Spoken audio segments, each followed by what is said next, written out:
निसंदेह मुझे ज्ञान की प्राप्ति हुई है, परंतु सामान्य मनुष्य के लिए ये मार्ग कठिन है, क्योंकि समस्त मानव जाति ही आत्मा परमात्मा की माया जाल में जकड़ी हुई है। किंतु मेरे धम्म में तो आत्मा का कोई स्थान ही नहीं है, तो क्या मेरा धम्म मनुष्य को स्वीकार होगा? यदि मेरा धम्म वे समझ ही नहीं पाए तो उन्हें भी कष्ट होंगे और मुझे भी। इसीलिए क्यों ना मैं अपना ही कल्याण करूं। हे सिद्धार्थ गौतम, अब आप सिद्धार्थ गौतम नहीं रहे, आप सम्यक संबुद्ध हो गए हो।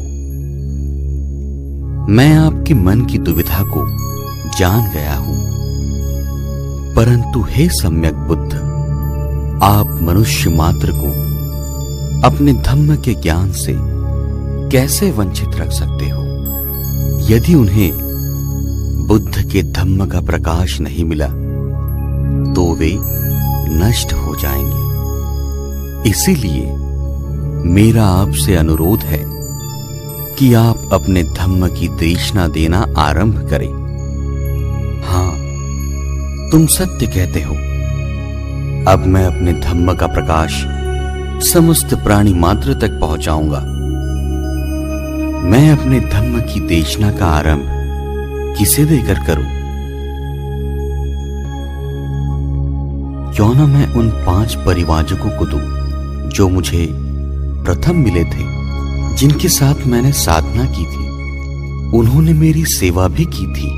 हां, परंतु अब वे कहां होंगे, कैसे होंगे?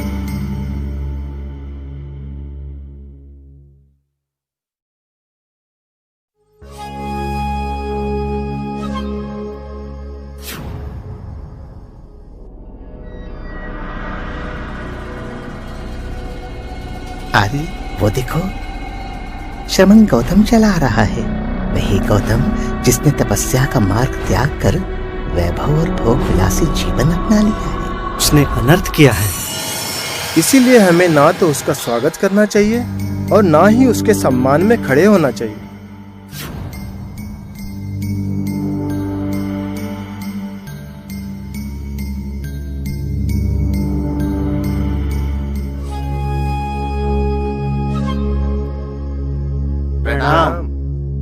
प्रणाम। सिद्धार्थ गौतम, क्या अभी भी आप तपश्चर्या में विश्वास रखते हैं? नहीं साधक। क्यों नहीं? मुझे वैशाखी पूनम के दिन ज्ञान की प्राप्ति हुई है, तथा मैं सारनाथ में अपने धम्म की देशना देने जा रहा हूं।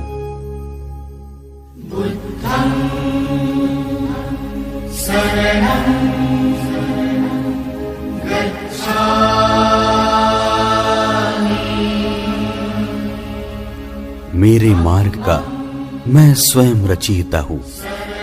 मैंने मुक्ति तथा निर्वाण का मार्ग खोज लिया है। मेरा धम्म आत्मा, परमात्मा तथा कर्मकांड को नहीं मानता। आत्मा का स्वतंत्र अस्तित्व भी नहीं है। जब तक आत्मा परमात्मा के भंवर से मानव की मुक्ति नहीं होती, तब तक मानव मुक्त नहीं हो सकता। संसार ने 2 जीवन मार्ग अपनाए हैं। प्रथम प्रकार है खाओ, पियो, मौज करो, तथा दूसरा प्रकार है समस्त काया क्लेश अर्थात देह दंड देना। परंतु मेरा धम्म मज्जिद परिपदा अर्थात मध्यम मार्ग है। मैं कह रहा हूं, इसीलिए तुम मानो, ऐसा नहीं। तुम स्वयं ज्ञान की कसौटी से जानो। पृथ्वी के जीवित प्राणी मात्र मेरे धम्म का केंद्र बिंदु है। मनुष्य ने मनुष्य से मानवता पूर्वक व्यवहार करना ही मेरे धम्म का मुख्य हेतु है। मुझे ज्ञात हुआ है कि संसार दुखों से भरा है। संसार से दुखों का निवारण करना ही मेरे धम्म का मुख्य उद्देश्य है। आर्य सत्य से हम दुखों से मुक्ति पा सकते हैं। मनुष्य स्वयं ही मुक्तिदाता है। मैं केवल मार्गदर्शक हूं। अक्खा तारो तथागता। भगवान, संसार के दुखों से मानव को मुक्त करना यदि धम्म का मुख्य उद्देश्य है, तो भगवान, आपका धम्म मनुष्य को दुखों से कैसे मुक्त करता है? कृपया हमें विस्तार से समझाएं। हाँ भगवान। मन ही सबका मूल है, मन ही सबका कारण है। जब तुम अपने मन को काबू करोगे, तब तुम तृष्णा से, दुखों से मुक्ति पा सकते हो। तृष्णा ही दुख का मूल कारण है। प्रथम आर्य सत्य है कि दुख क्या है। जन्म, मृत्यु, द्वेष, विपत्ति, क्लेश, निराशा, प्रियजनों का वियोग तथा जिसकी हम आशा करते हैं उसका ना मिलना भी दुख का कारण है। दूसरा आर्य सत्य है दुख की उत्पत्ति। जीवन में सुख प्राप्ति की इच्छा रखना, वासना की तृप्ति के लिए प्रयास करना, लोभ, तृष्णा, द्वेष ही दुख का कारण है। तीसरा आर्य सत्य है दुख का नाश। जिस कारण तृष्णा, वासना, इच्छा, लोभ तथा द्वेष की उत्पत्ति होती है, उस कारण को ही नष्ट करना। मानव जन्म ही दुखमय है। तुम कहोगे कि बुद्ध का मार्ग ही निराशावादी है, परंतु यह असत्य है, क्योंकि मेरे मार्ग में जीवन जीने की आशा है तथा लक्ष्य है। इस धम्म का उद्देश्य है अविद्या नष्ट करना। यदि मनुष्य मेरे धम्म का स्वीकार करता है, तो समस्त मानव एक दूसरे से प्रेम से, बंधुता से तथा मैत्री से व्यवहार करेगा। कभी किसी मनुष्य पर अन्याय नहीं होगा। यदि तुम इस धम्म पथ पर चलते हो, तो तुम्हारा मन विकारों से मुक्त हो जाएगा तथा तुम भव चक्र से मुक्त हो जाओगे।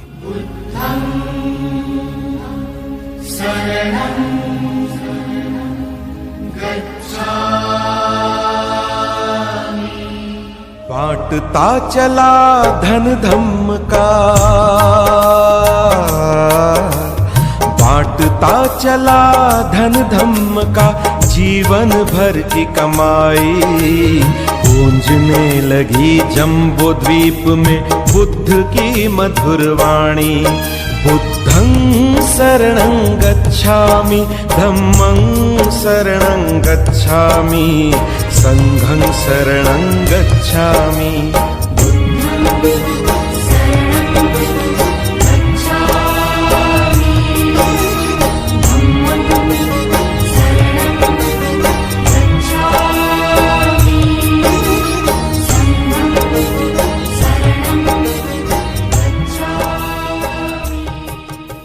क्रोध मत करो, अपने शत्रुओं को मैत्री से जीतो। उसने मुझे गाली दी, उसने मेरे साथ बुरा व्यवहार किया, उसने मुझे हरा दिया, उसने मुझे लूट लिया। जो ऐसे विचार नहीं रखता, उसका बैर शांत होता है। क्रोध को अक्रोध से जीतो, बुराई को भलाई से जीतो, लोभी को उदारता से जीतो और झूठे को सच्चाई से।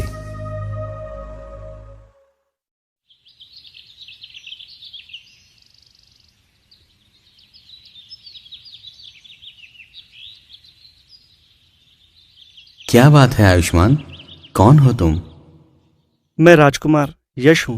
हे राजकुमार, तुम क्यों उदास हो? मैंने संसार के सभी सुख देखे हैं, तब भी मुझे वास्तव सुख की अनुभूति नहीं हुई। ऐसा क्यों? मैं दिन रात भोग विलास में रमा रहता हूं। फिर भी न जाने क्यों मुझे लगता है कि मैं अधिक दुखी हूं। अब मुझे भय लगने लगा है। हे आयुष्मान, काम तो जायते शोको, काम तो जायते भयं, काम तो विप्पमुत्तस्य, नत्थि शोको कुतो भयं। आप सत्य कहते हैं श्रमण, परंतु आप कौन हो? मैं गौतम बुद्ध हूं। गौतम बुद्ध, मुझे आपके शरण में ले लो भगवान, मुझे आपकी शरण में। मुझे दुख से, तृष्णा से मुक्ति दिला दो भगवान। उठो यश।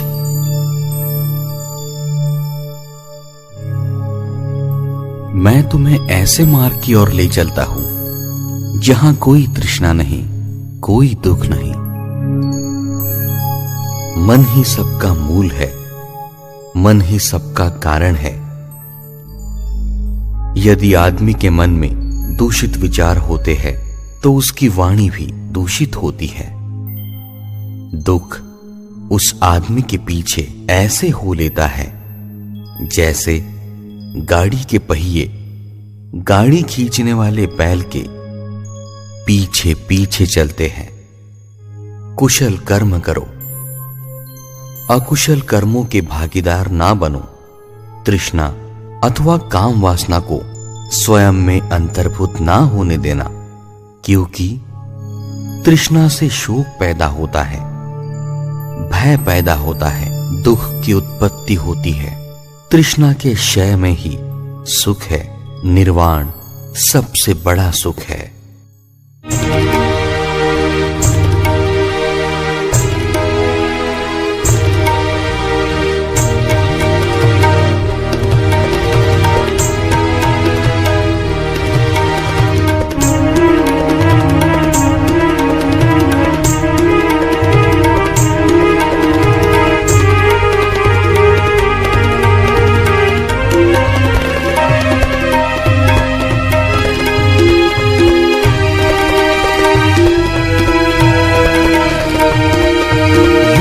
नहीं मानव के हित में,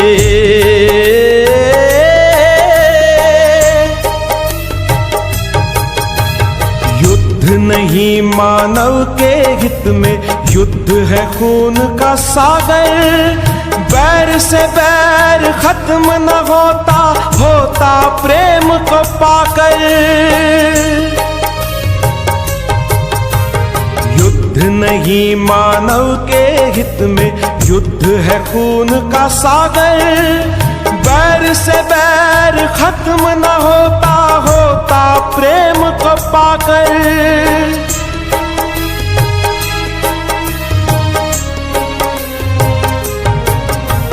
छोड़ दे तू ये युद्ध की भाषा, बोल प्रेम की वाणी। छोड़ दे तू ये युद्ध की भाषा, बोल प्रेम की वाणी। गूंजने लगी जम्बो द्वीप में बुद्ध की मधुर वाणी। बुद्धं शरणं गच्छामि, धम्मं शरणं गच्छामि, संघं शरणं गच्छामि।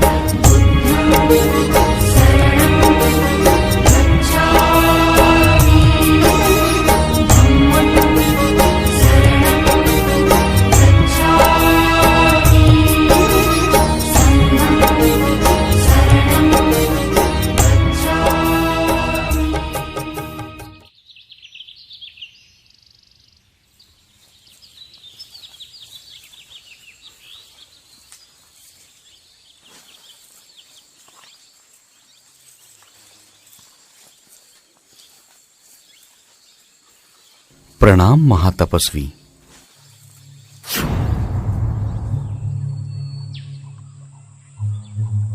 प्रणाम तपस्वी कश्यप, मैं आपके आश्रम में आज विश्राम करने की अनुमति चाहता हूँ। असंभव। कारण तपस्वी? क्योंकि मुचलिन नामक नागराजा यहाँ के अधिपति हैं। वो अधिक बलशाली हैं। हम अग्नि पूजकों के वे बैरी हैं। वे आश्रम में आकर कष्ट देते हैं, हमारी अग्नि पूजा भंग करते हैं। मुझे भय है कि वे तुम्हें भी कष्ट देंगे। फिर भी आप मुझे केवल एक रात्रि विश्राम करने की अनुमति दे सकते हैं। ठीक है, ठीक है। क्या हुआ होगा? कहीं श्रवण को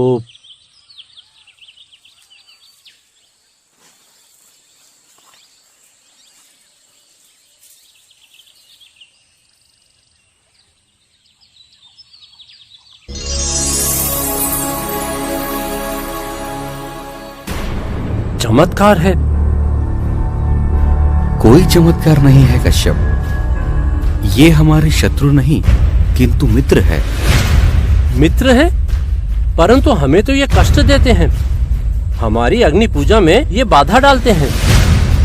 वो इसलिए कश्यप कि खेती इनके जीने का साधन है। गाय, भैंस, बकरियां, अश्व, ये पशु संपत्ति तथा वन संपत्ति इनके जीने का घटक है। परंतु तुम इनके संपत्ति की अपने अग्नि पूजा में आहुति देते हो, तो फिर ये तुम्हारा निषेध नहीं करेंगे तो अन्यथा क्या करेंगे कश्यप? बोलो कश्यप, बोलो। तपस्वी कश्यप, क्या तुम अरहंत हो? नहीं तो यदि तुम अरहंत नहीं तो इस अग्नि पूजा का क्या अर्थ है? तो फिर अरहंत कैसे होते हैं श्रमण? आर्य अष्टांगिक मार्ग से जो काम वासनाओं पर विजय प्राप्त करते हैं वो अरहंत हो जाते हैं। अग्नि पूजा मानव को पापों से मुक्त नहीं कर सकती। तो फिर हम मुक्त कैसे हो सकते हैं? असद्दो अकतय्यु च संधिच्छेदो चयो नरो हतावकासो वंतासो सवे उत्तम पूरीसो। आप सत्य कहते हैं। मुझे अपने शरण में ले लो भगवान, अपनी शरण में ले लो। एहि